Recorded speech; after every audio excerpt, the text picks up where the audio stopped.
Hello friends, welcome to my channel. आज આપણે બનાવીશું કાચી કેરીનું શરબત। જો તમે મારી ચેનલ પર નવા હો તો મારી ચેનલને સબસ્ક્રાઇબ કરજો, જેથી આવનારી નવી વિડીયોની નોટિફિકેશન તમને સૌથી પહેલાં મળી શકે। તો ચાલો આપણે રેસીપી સ્ટાર્ટ કરીશું। સૌપ્રથમ અહીંયા મેં એક કાચી કેરી લીધી હતી અને એને છોલીને આ રીતે એના એકદમ ઝીણા ટુકડા કરી લીધા છે। તો મીડિયમ સાઇઝની આ કાચી કેરી લીધી છે મેં। હવે આપણે આ કેરીની સાથે થોડા ફુદીનાના પાન લઈશું, થોડા આપણે કોથમીરના પાન લઈશું અને 4 ચમચા ખાંડ છે, સાથે અડધી ચમચી જેટલું સંચળ પાવડર છે। તો આ બધી વસ્તુને આપણે ક્રશ કરી લઈશું મિક્સીમાં નાખીને। થોડું પાણી એડ કરીશું, સાથે બરફના ટુકડા પણ થોડા એડ કરીશું। તો આ રીતે મિક્સી જારમાં આપણે બધું લઈ લઈએ।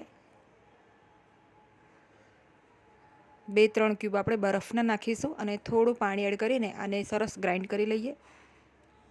તો આ રીતે આપણી જે પેસ્ટ છે એ સરસ તૈયાર થઈ ગઈ છે।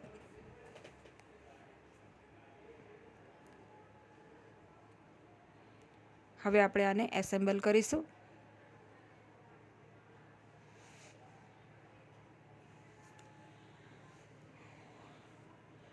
તો આપણે એક ગ્લાસ લઈશું આ રીતે, એમાં મેં બરફના ટુકડા નાખ્યા છે।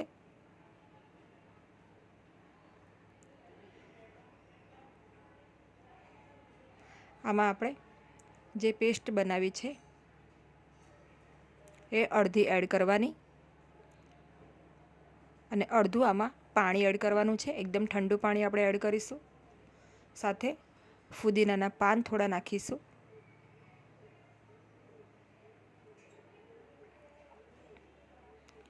એકદમ ચિલ્ડ વોટર આપણે એડ કરીશું। બસ મિક્સ કરીએ એટલે આપણે આ શરબત આપણું રેડી છે।